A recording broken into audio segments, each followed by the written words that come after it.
Okay, so now you've logged in, you should see a screen that looks like this one. You won't have any projects that are open at the moment because we haven't started any yet, so that's the first thing we're going to do. I'm going to show you how to join a project that I have created for you. So what you will need to do is copy the link that I'm going to share with you and then paste that into the search bar at the top. And once that's loaded, you will see something that looks like this, which is our project window, or our studio, as Soundtrap call it, where we can edit and change and create our pieces of music. Okay, you will hopefully be able to see it looks very similar to GarageBand. You've got tracks down the left hand side, timeline across the top, and you've got your controls at the bottom here for playing, stopping, recording, all those kind of things.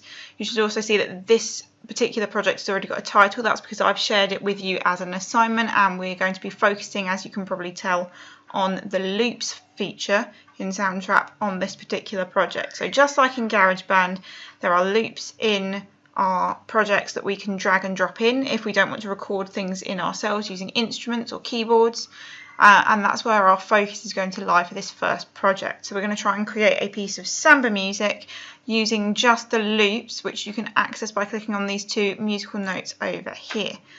Again, very much like GarageBand, the Loops browser looks very similar. You've got all the bubbles at the top for you to select different features, and then underneath that the list of sounds that match those features you've searched for, which you can listen to and then drag and drop into your project.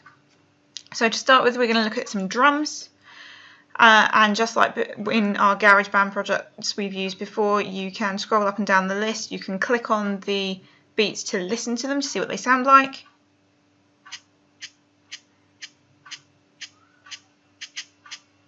And then you would click again to stop the sound from playing. So you can check all sorts of different sounds. There's lots to choose from, and you can refine your search by clicking on more bubbles at the top.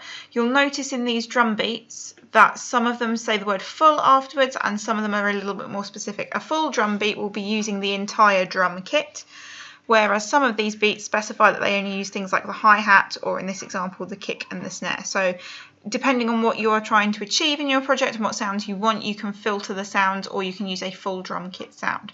So like I said, we're trying to create a piece of Samba. So I'm going to use the search at the top to help me look for Samba drum sounds.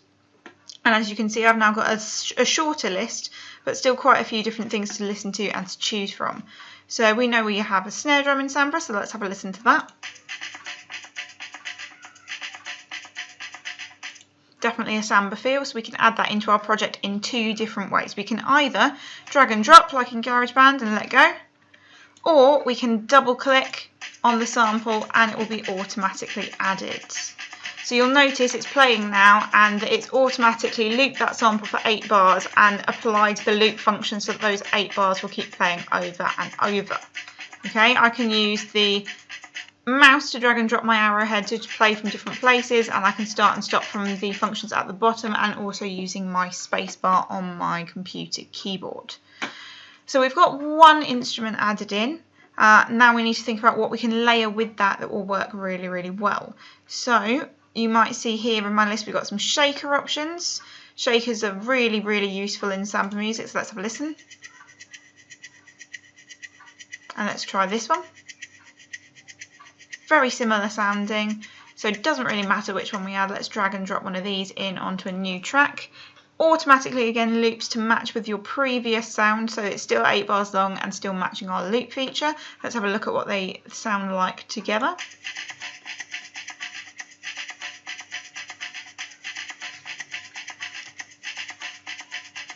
Not bad. So let's see if we can add a third sound to go with that. Now, the agogo is really important in Samba music as well. As we know, it plays the more complicated, trickier rhythms and uses the 2 pitches of the bell. So let's see if we can add one of these 2 agogo sounds.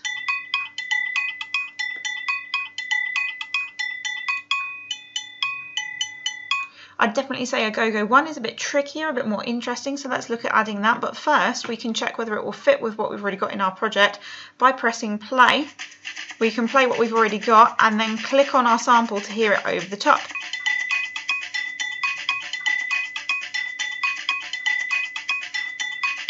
That seems to work very well, so we will now drag and drop and add that in as well. So now we have 3 different Samba themed samples layered up together that will play at the same time as each other using the loop function at the top here. So that's a basic starter. You might now want to think about adding some different drum sounds in. Remember that we have the 3 different pitches of serdo, the low, middle and high.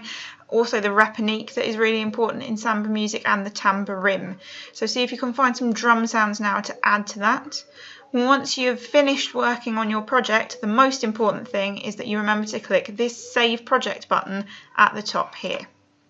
That will save and sync your project with me so that I can see what it is that you've been working on. You can now see the buttons greyed out because I haven't made any other changes. If I were to make more changes, I would then need to save again to make sure that it is complete.